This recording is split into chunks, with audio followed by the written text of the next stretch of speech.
So, ibig sabihin, sa mga ating mga nanonood po, klaro na po na tama, dalawang company ito, dalawang kumpanya, pero run by the same person. I'd like to ask Secretary Roque, did you do your due diligence in finding out that Miss Cassandra Ong, because Cassandra Leong, pamangkin, yes. Alice Go have 36 accounts at meron siyang bank transactions na 29 billion. and with this new development that we learned na dalawang entities, similar persons running these companies, whatever explanation that we have from Secretary Roque, the bottom line, Mr. Chair, is it benefited a lot Lucky South 99, which is far from the legal services he was offered and accepted to by him. Inamin naman po ni Secretary Roque na sa law, sa practice of law, and this was the question I asked him in the previous committee hearing, that hindi naman kailangan talaga nang magkaroon ng formality. Si Cassie Ong is the Cassandra Ong that you're mentioning. Opo, okay. Siya po yun. So let me ask you, Secretary, Mr. Chair, how did you meet Cassandra Ong? Okay. And when was this and where was this meeting happen? Natapos na po yung eleksyon, bumalik na po ako sa pribadong buhay, at ako po ay promoting renewable energy projects.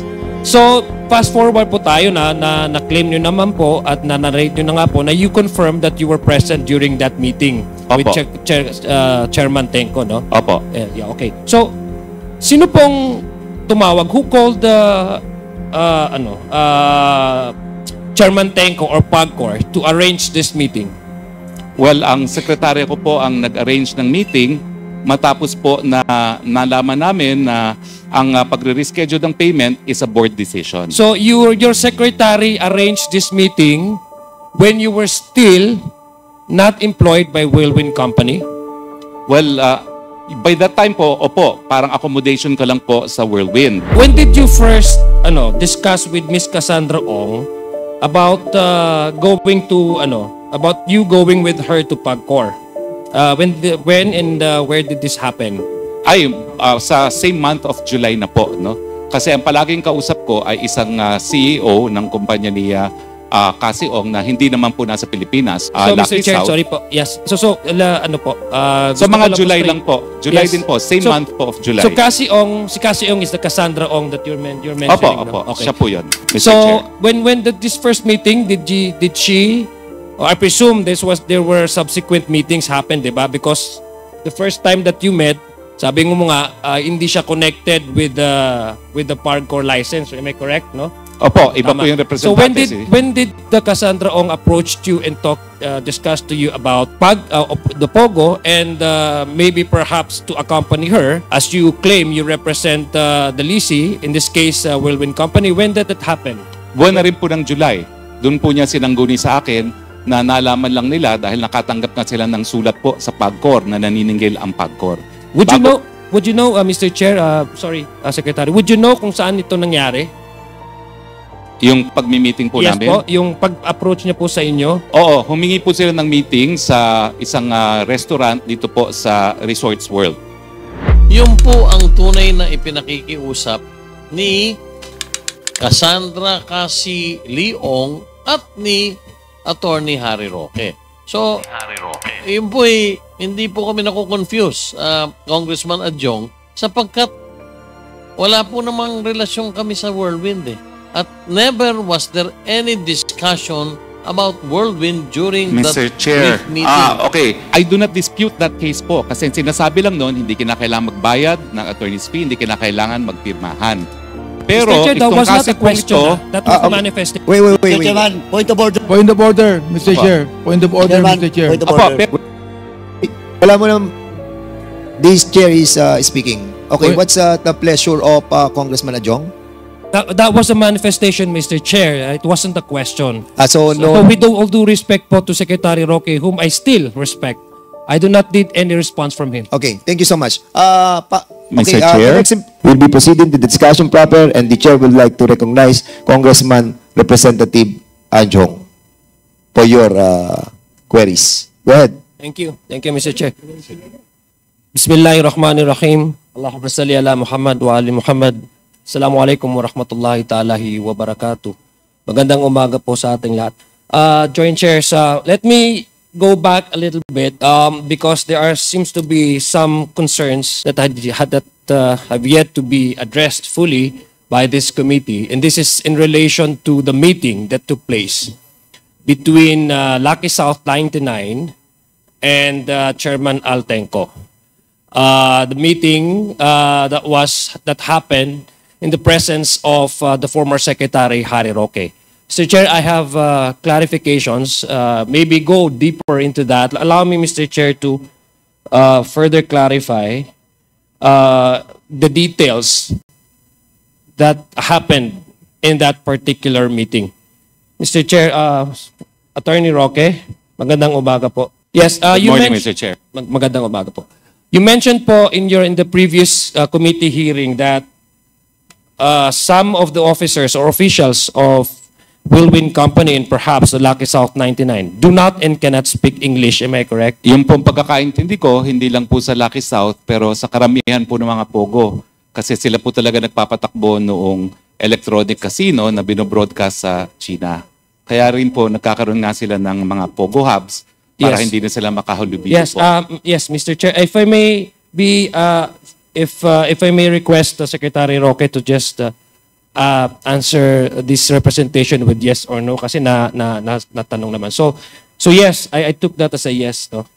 So would you know, Mr. Chair, Secretary Roque, does Cassandra Leong, the representative of Lucky South 99, know, can she speak English and understand English? Well, ang pagkakakilala ko po kay Cassandra, siya po ay marunong mag-Chinese, nag-aral po sa China, at siya nga po ay translator para dito sa mga Lucky South.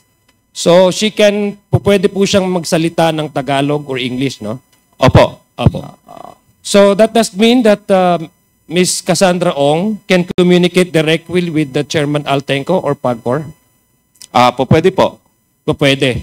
So, ibig sabihin po, hindi na ho kailangan, Mr. Chair, that Cassandra Ong does not necessarily need your assistance to go to PAGCOR and have that meeting in relation to the RERs that they need to pay. Am I correct? Kailangan po kasi nung mga panahon na yon, ang representante ng Lucky South sa PAGCOR ay si Mr. Dennis Cunanan. Okay. So let me ask you, Secretary, Mr. Chair, how did you meet Cassandra Ong? Okay. And when was this and where was this meeting happen?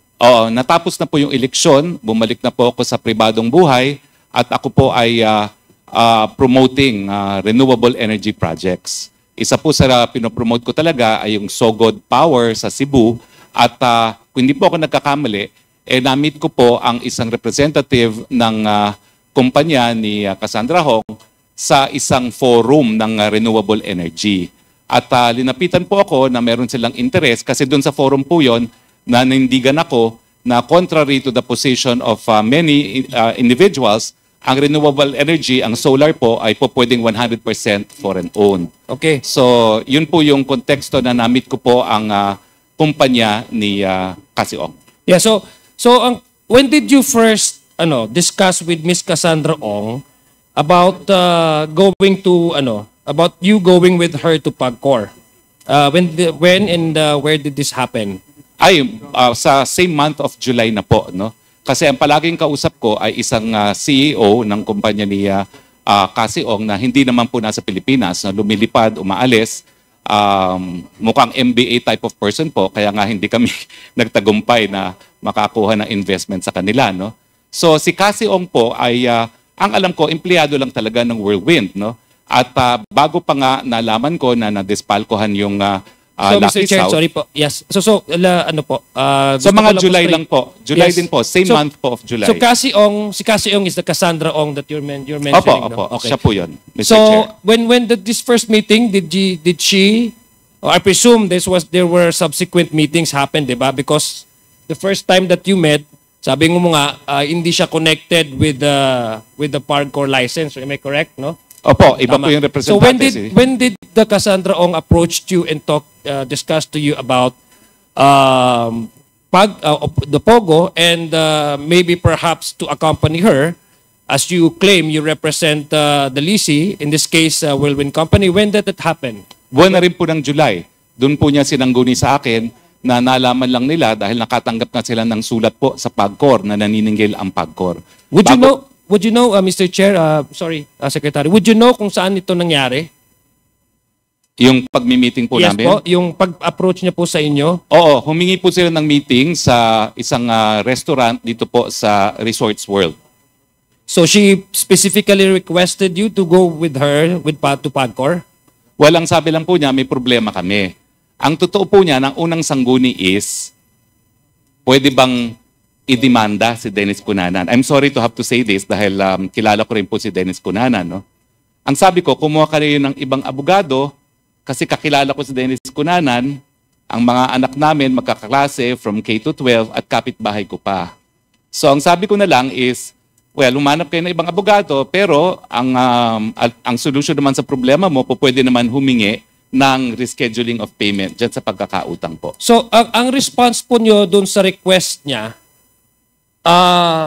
I presume is, sabi mo nga, sumama ho kayo sa kanya, no, dun sa meeting na yon. So, gusto ko lang po on record, Mr. Chair, what was the exact response that you gave her when she approached you about these problems of hers?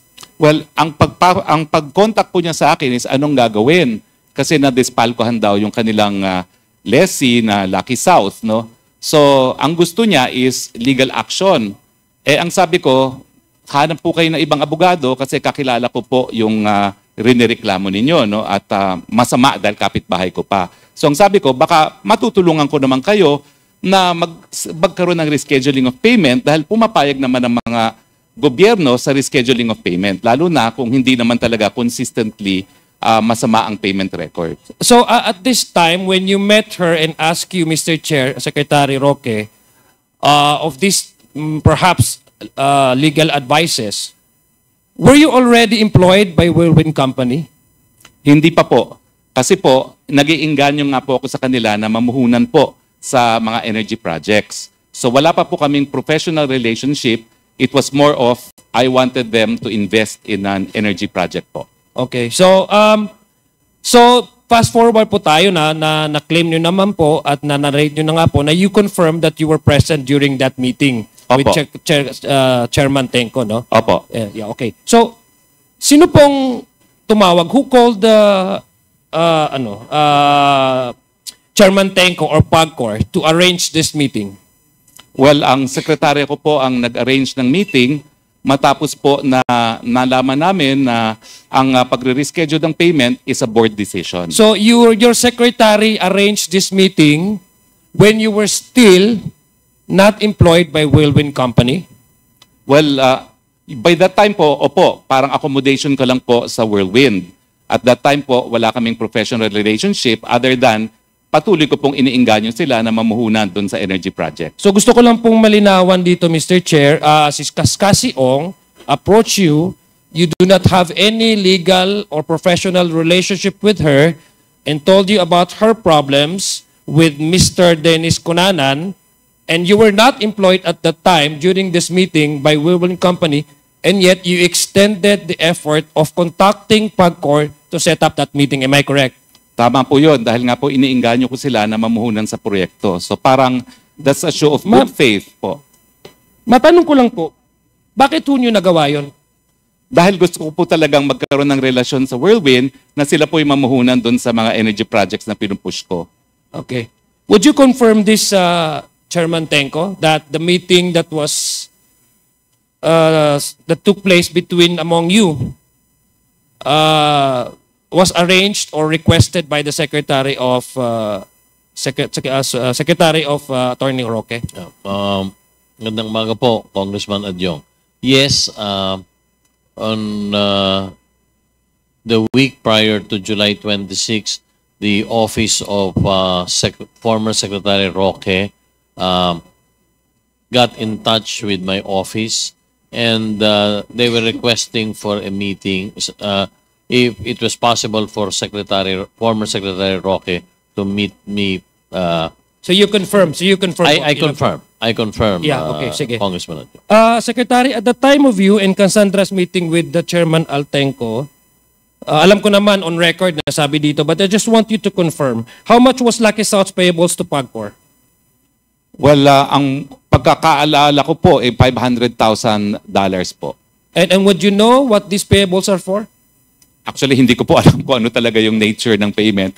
Ang alam ko lang na dispalkuhan, di umano, yung kanilang kliyente na Lucky South, and may demand letter yung PAGCOR na magbayad.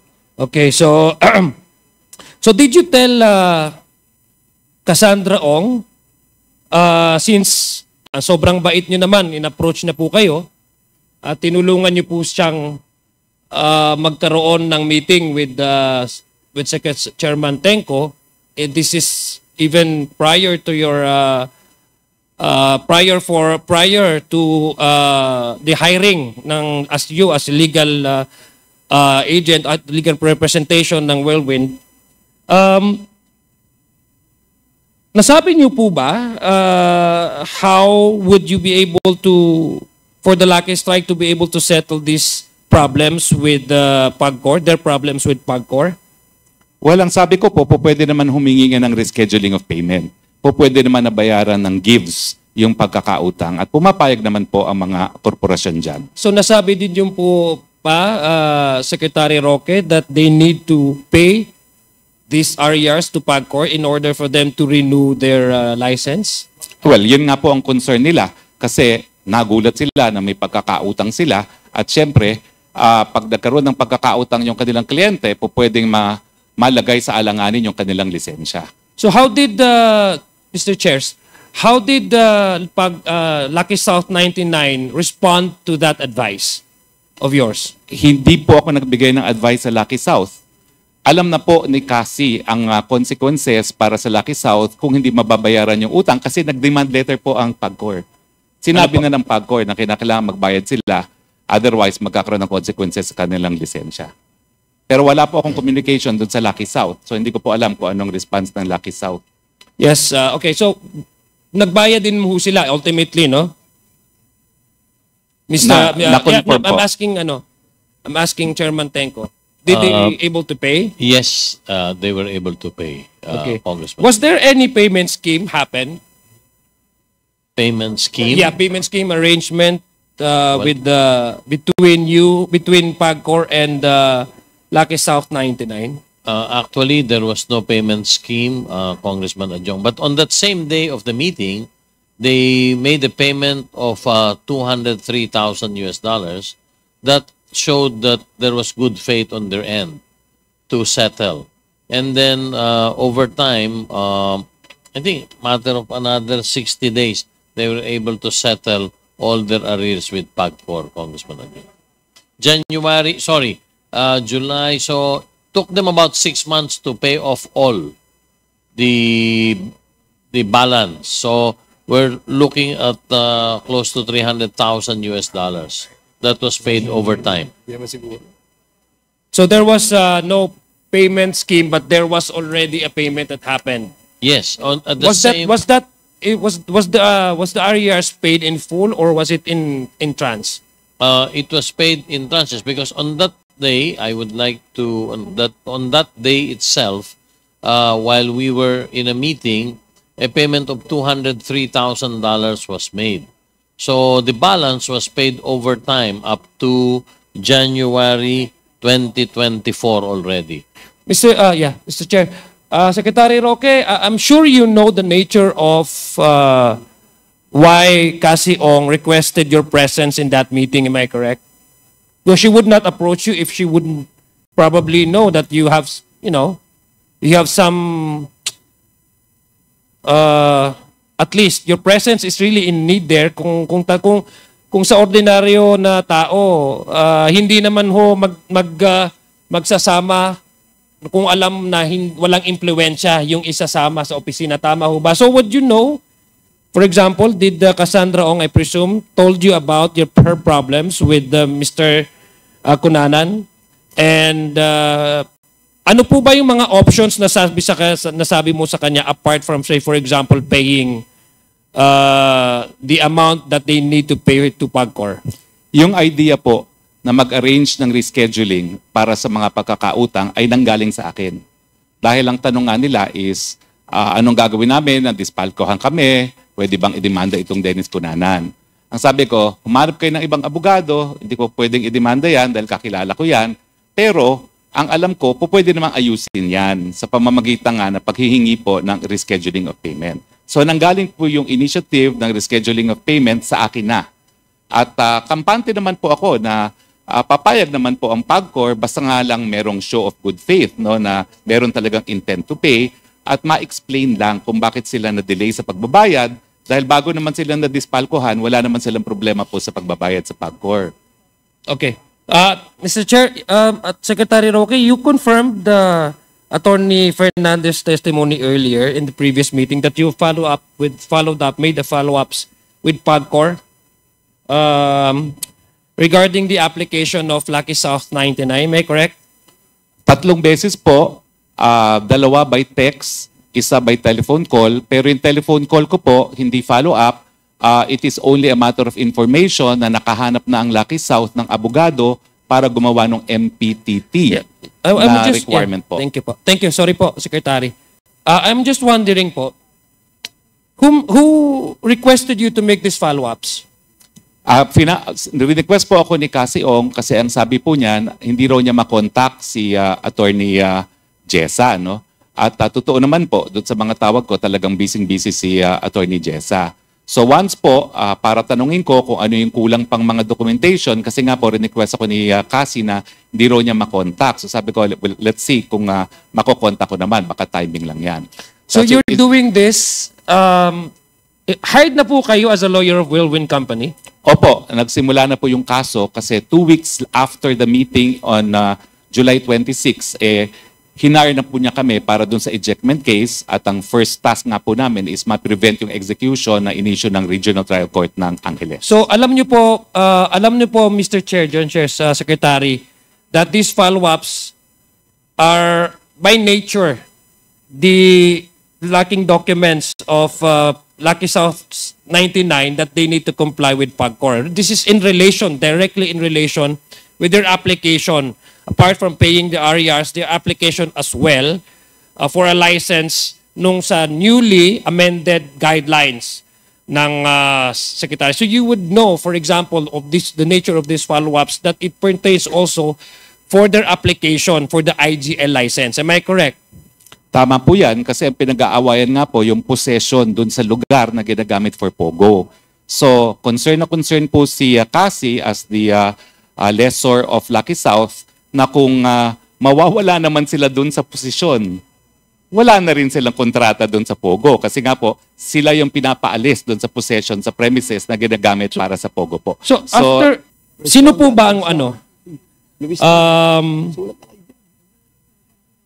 whom do you report this, Secretary? May mga documents ka ba na pinapresent sa kanila that may probably help them to comply ultimately with the request appeal for a license after you have follow-up with the PAGCOR? And you learned about these lacking documents. To whom do you report this po? Well, Mr. Chair, Since you are according to you, a lawyer of Whirlwind Company. Mr. Chair, pinadalan po ako ng listahan ng requirements ni Attorney Jessa at yung Viber mismo sa akin ni Attorney Jessa, finorward ko lang po kay Cassie Ong. So have you told advise Cassandra Ong that Lucky South 99 must also comply? Finorward ko lang po yung text as is mismo ni Attorney Jessa because those were the lacking documents, no? So, hindi lang tayo maging abogado as an ordinary person. When you extend something to a person, especially if you know that this is of legal consequence, agree ho kayo doon. Na kasi tinutulungan nyo, kasi you would not help anybody if you don't agree from the very start of the, say for example, of the request or the application. Would that be correct? On a human level perception, would you at least confirm to this representation that you agree and you may as well support the request of Lucky South 99 for their application for the IGL license? Hindi naman po. Ganito po kasi yan. Yung pumasok kami sa ejectment, may desisyon na, meron ng writ of execution na papaalisin sila. So ang aking tanong, lalaban pa ba tayo sa ejectment dahil ang issue dyan is, meron ka pa bang kliyente na uupa in the first place? Kung wala nang uupa sa'yo, bakit ka palalaban doon sa ejectment?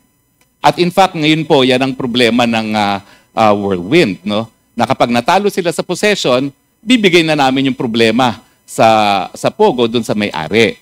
So, importanteng malaman din po para malaman ko anong strategy na gagawin namin, no? Kung magkakaroon pa sila ng parokyano doon sa paupahan nila. Dahil ulitin ko po ha, nung kinuha nila ako, mayroon ng writ of execution. So actually, sabi ko, this is actually a 60-40 na matatalo na tayo, no? Na ang aasahan na lang natin ay mapiprevent natin yung execution.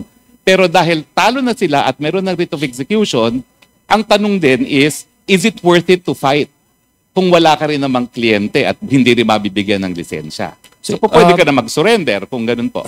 Well, I think para sa akin ang pagkakaintindi ko po, no, I'm not refuting your claim, Secretary Roque. You're entitled to your own opinion, but I find it very rather peculiar for a person to extend such assistance if from the very start I do not agree and I do not support such request. So masyado ho kayo mabait, Attorney Roque.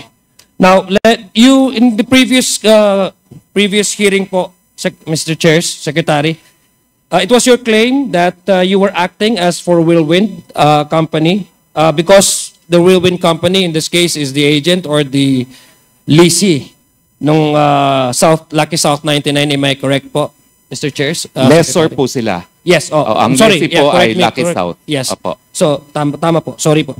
So, you confirm that? Opo, I confirm that po. So, did you help either of these corporations prepare a contract of agency? Hindi po, kasi wala naman akong relasyon sa kanilang, wala po akong relationship doon sa contractual agreement between the lessor and the lessee. So, if there's no proof that there is a contract of agency, being you as the lawyer, I presume that you are well knowledgeable about law, and as a lawyer to Whirlwind, you would probably ask Whirlwind Company if there is a contract of agency that signed or took place between these two agencies. Would that be rather peculiar for you not to, at least to review if this kind of a relationship between these two entities, considering that you went extended your effort beyond what your call of duty because you have sorry po, you have, gusto ko lang po maintindihan because you even went as further as to arrange a meeting with Lucky South 99 with PAGCOR. Hindi ho nyo ba hiningi or have you in instance ask for a clear proof and evidence of a contract of agency? Well, nung punto pong yon, ang alam ko sila ang lessee ng mga cruise. So nakita ko po yung lease contract. Now, sinabi rin nila na nagpapaupa sila dyan nga naman in turn sa Lucky South. So nakita ko rin po yung kontrata nila between Whirlwind and Lucky South. So meron po talagang lease contract in turn between Whirlwind and Lucky South. Yun po ang nakita ko. Affirmed by you, validated by you, that you were, number one, you were nga an agent, lawyer for Whirlwind Company, no? So whenever you represent... I was an agent po. I was a lawyer sorry, yes, for Whirlwind. correct me. I'm wrong. I was wrong about that. You're a lawyer of Whirlwind Company. And whenever you represent Whirlwind Company in relation to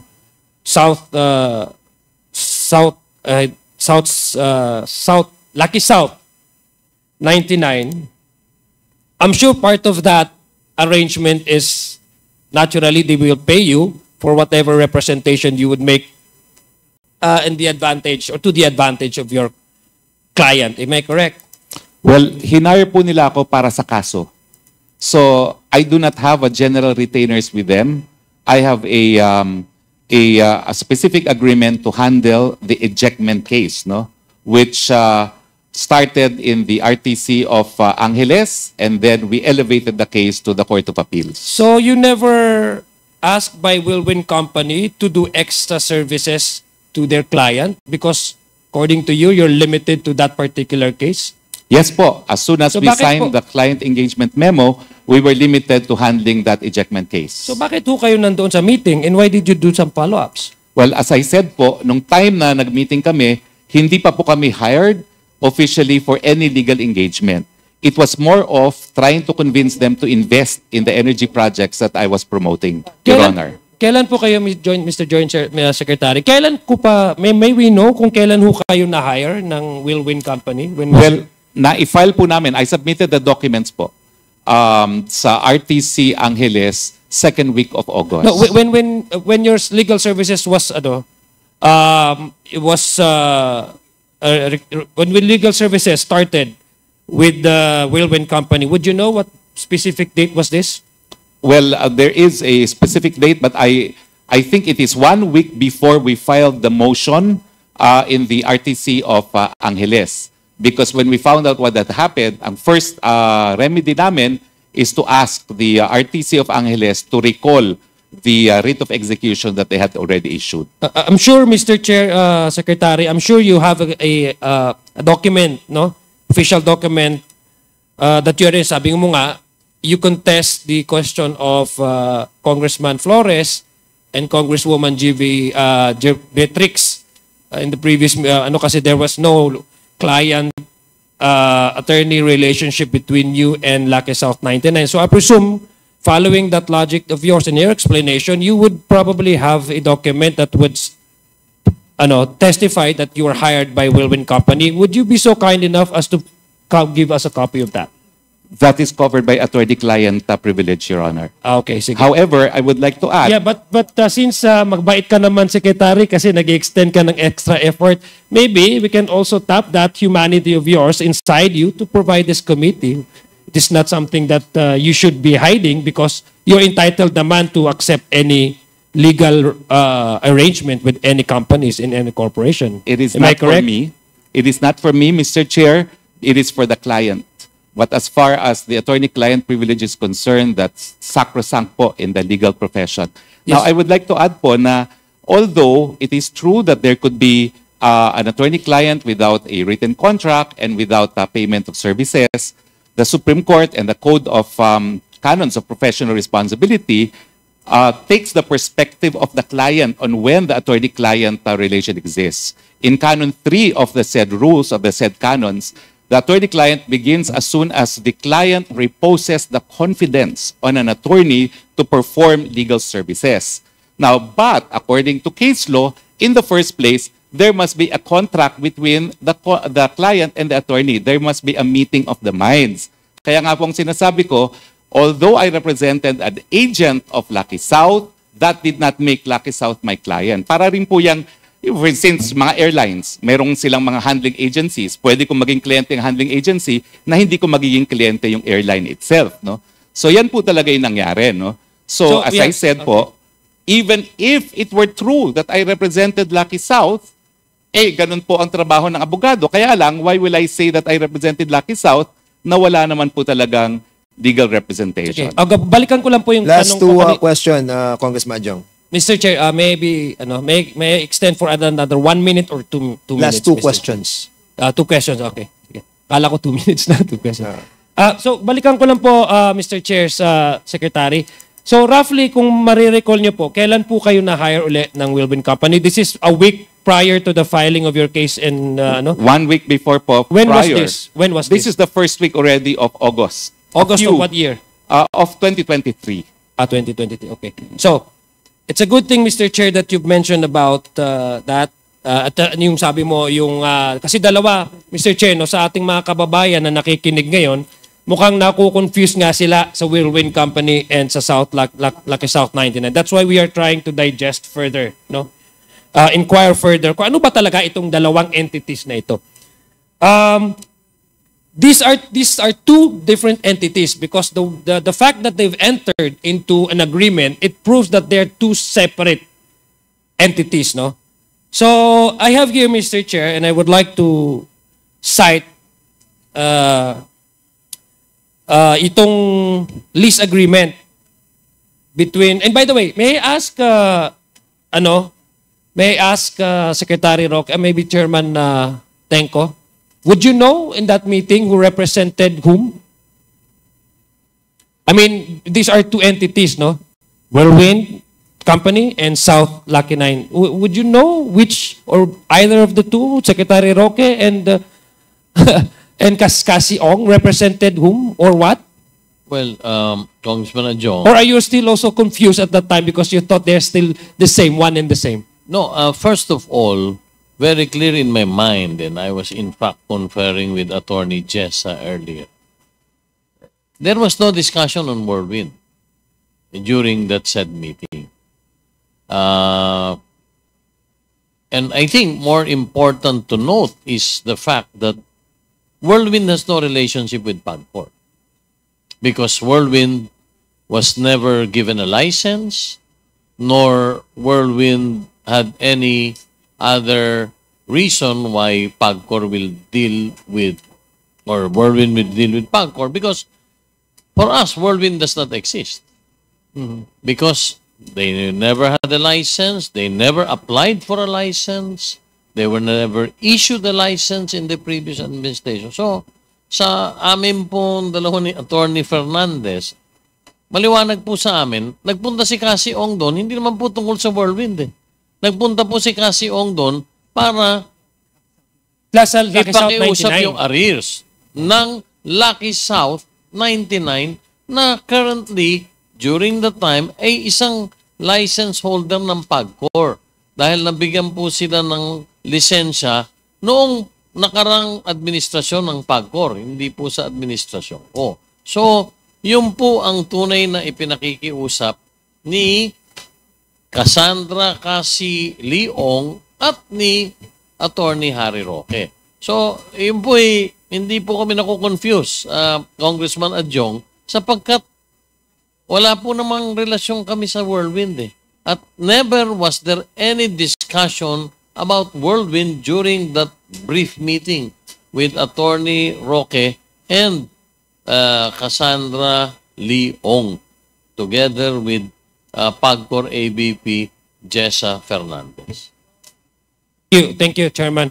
Secretary Roque, what is your take on that? Kasi mukhang klaro naman ata kay Secretary Tenko that you were there in that meeting and you were with Cassie Ong, who apparently was connected. I guess she's still connected with Lucky South 19. How can you convince us that there has nothing to do, your presence there has nothing to do with Lucky South 99, Mr. Chair? That you were there simply because you are representing Whirlwind Company, whose legal services that you have signed with this company is purely limited to the case that you have filed prior to your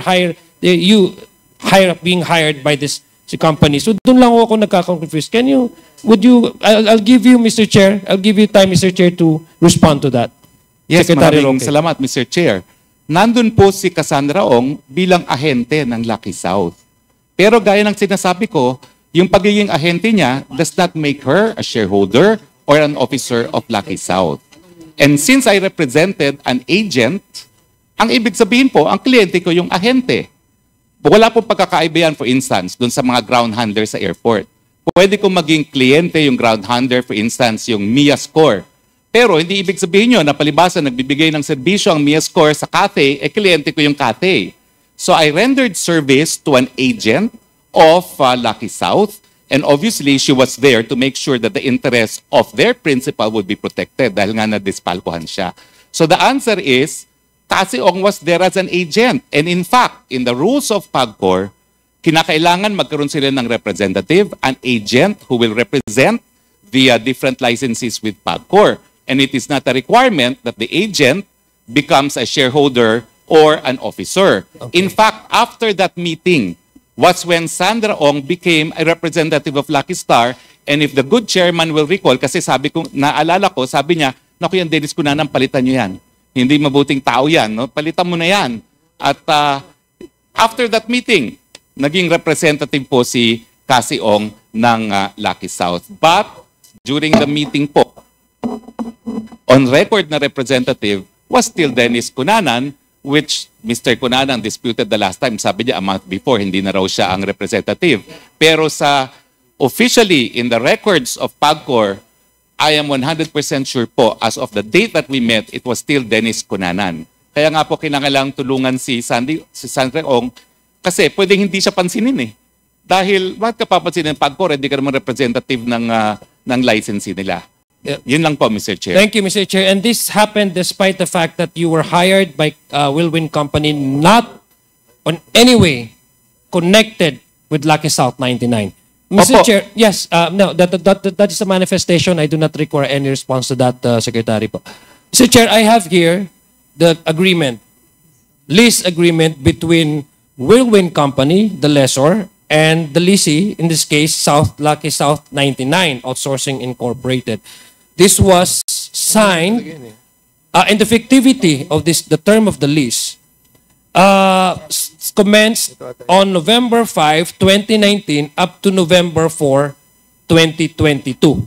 Now, the representative of Wilwin Company, meaning the lessor, was, I don't know if she's still connected with the Wilwin Company, Miss Stephanie B. Mascareñas. And the lessee, in this case, Lucky South 99 Outsourcing Incorporated, is Miss Catherine Cassandra L. Ong. So this is the same person and individual na nandoon po sa meeting nung nangyari po yung pag-uusap na yon with PAGCOR Chairman Altenco. Now, what is peculiar, Mr. Chair, is prior to the expiration, the term of the lease, which is November 4, 2022, and this is the first, there was a subsequent lease that took place. No? Same two parties, Wilwin Corporation and Lucky South 99 Outsourcing Incorporated, and the lease agreement, the term of the lease, would commence on January 1, 2021 up to January 1, 2024. So ibig sabihin po, Mr. Chair, nag-overlap, hindi pa po sila nag-expire ang term of, nag-lease uli sila. Ganun ho sila ka-confident sa bawat isa. Yung trust and confidence is too high that even prior to the expiration of their lease, they already signed a subsequent lease agreement again. What is so peculiar and so maybe perhaps that attracts this committee's attention is that Miss Catherine Cassandra L. Ong, who represented Lucky South 99 in the first lease agreement contract, is now representing Wilwin Corporation. And the one that signed this contract represented Lucky South 99 Outsourcing Incorporated, is now, this time, Miss Ronilyn Baterna. So makikita nyo po, kaya po kami nako-confuse that these are two entities, corporations, and yet the person running these companies are one and the same. So andito po, Mr. Chair, nung unang list, Cassandra Ong, sa lessor, Wilwin Company, Stephen Mascareñas, Wilwin Company, sub-lessor siya, Catherine Cassandra Ong, leasee, Lucky South 99, tapos sa pangalawang kontrata, nagpalit. Si Miss Sandra Ong naman ngayon, ang lessor.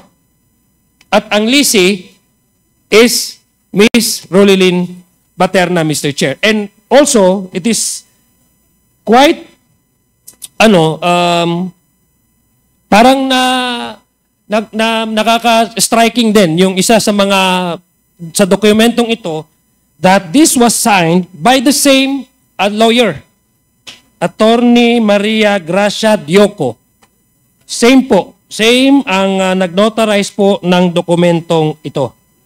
So, ibig sabihin, sa mga ating mga nanonood po, klaro na po na tama, dalawang company ito, dalawang kumpanya, pero run by the same person. I'd like to ask Secretary Roque, did you do your due diligence in finding out that Miss Cassandra Ong used to be, or in this case, siya ang magiging lessor ng Whirlwind Company. At hindi ng Lucky South, which you claimed trying to distance yourself from that company. Na palang allergic kayo sa Lucky South 99. Did you do your diligence? And I think, Mr. Chair, no, with all your services to this nation, Secretary Roque, paniwala po ako na isa ho kayo sa magaling na abogado. At hanggang ngayon po, mataas po respeto ko ho sa inyo. Pero basic lang po, no? Rudimentary. I think this is being taught in law school. You have to do your due diligence before accepting any client. Have you at least asked Miss Cassandra Ong, were you in any way connected with Whirlwind Company or Lucky Strike 99? Hindi niyo ho yun tinanong. Mr. Chair, ang kaso po kung saan kami kinuha ay ejectment case. So ang tanging dapat na tignan kong kontrata ay yung upa, yung kontrata ng pag-uupa sa panig po ng Cruz family at sa panig po ng Whirlwind. So I cannot go beyond that po kasi ang kasuhan lang ejectment between the Cruz and Whirlwind. So hindi naman po at issue sa ejectment case yung lease contract between Whirlwind and Lucky South. So wala pong dahilan ako mag-inquire doon sa client, doon sa kontrata between Whirlwind and Lucky South dahil hindi naman po sila yung nagdidimandahan. And I would like to underscore nga po na nung pumasok kami, meron ng writ of execution. So nakabinbin na po yung kasong yon. Yeah, but So Mr. sa Chair, due diligence po, ejectment case sa mga abogado po, napakasimple po niyang ejectment case na yan. It's even covered by rules of summary procedure. At kung ikaw hahawak ng kaso, titignan mo yung kontrata. Meron bang breach of contract sa contract of lease? So, hindi po complicated itong kasong ito. Kaya lang, ang aking naging assessment na deprive ng due process ang Whirlwind kasi nga nag-aawayan yung mga Cruz siblings. At nagpanggap itong tatay, si Roberto, na siya pala siya yung registered owner, naniniwala naman itong Whirlwind, hindi naman pala siyang registered owner. At nung dinimanda sila sa lower court, siya pa ang kumuha ng abogado at hindi sinabi sa Whirlwind na dinimanda sila ng mga anak niya. Yan po yun, no? So as far as due diligence is concerned, in an ejectment case, as a lawyer, kung ano po yung material na kontrata, is the lease contract only between the lessor and the lessee, between the Cruz family and Whirlwind Corporation po. Dahil yun lang po ang hinawakan kong kaso. yeah, pero I think this is material, no? The lease is in fact the very fundamental and very material to any eviction cases, no? I think no, I do not, Mr. Chair, Secretary, no, I do not question your knowledge on sa pagdating po sa batas. Sabi ko nga po, mataas po ang respeto ko sa inyo. Ang hindi ko lang maintindihan, perhaps I shared this with our common tao, the average-minded person listening to us and watching this committee hearing. But nagkaganon. If we follow your logic, Mr. Chair, and your justification that you are exclusively limiting your services to this particular case that you have filed involving eviction cases or eviction case, why did you have to go to PAGCORP's meeting and then make some follow-ups? And then it apparently, based on these records, same Cassandra Ong, who at the time when you approached PAGCOR and, with the meeting, yung license nila, ay naging connect din sa Whirlwind Company, which you yourself said na yun ang doon yun ko maintindihan. Sinasabi niyo ngayon sa committee ito that you are limited, you find it not material anymore to ask Whirlwind Company or Lucky South 99 with in terms of their contract with Lucky South 99, and yet kasi limited ka lang doon sa eviction, and yet you went overboard. Yun po hindi ko maintindihan. Which in this case, Mr. Chair, masyado na mahaba yung pagtatanong ko. I'm sure many of our colleagues here would ask similar questions kasi doon ho nagkakaroon ng problema. Ganito lang po, Mr. Chair, and I would close this with my manifestation. Mr. Chair, Mr. Chair, Yes, for Congressman my Adjong. manifestation. You want me to interject something Yes. before you finish your interpellation? Maybe, Baka maybe in, after my manifestation, baka ano, Hindi. baka maybe after my in manifestation. relation to sa issue mo eh.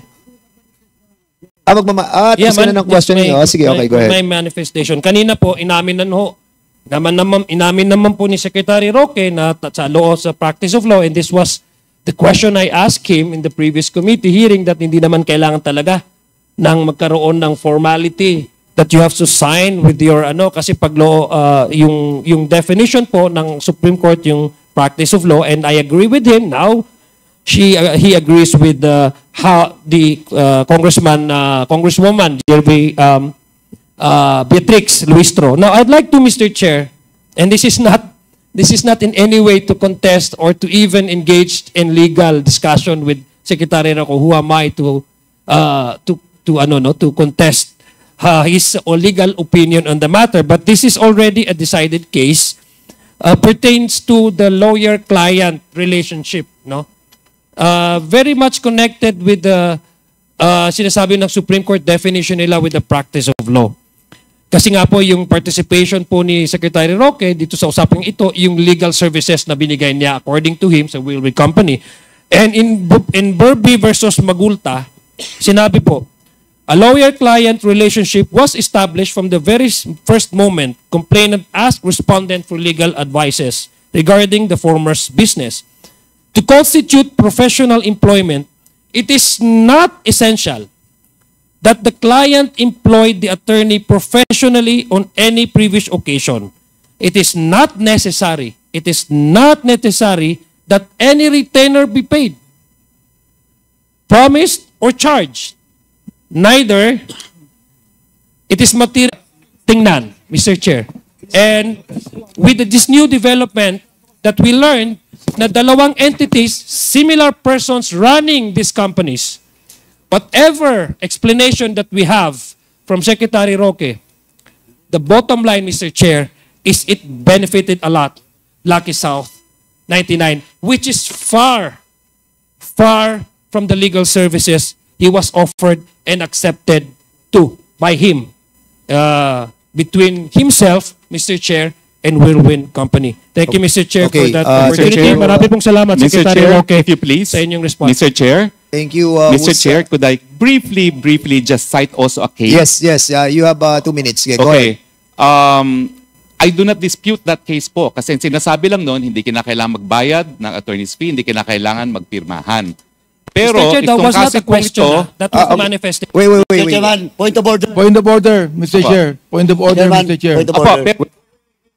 Wala mo nang... This chair is speaking. Okay, Wait. what's the pleasure of Congressman Adjong? That was a manifestation, Mr. Chair. It wasn't a question. So, no... So with all due respect po to Secretary Roque, whom I still respect, I do not need any response from him. Okay, thank you so much. Mr. Chair?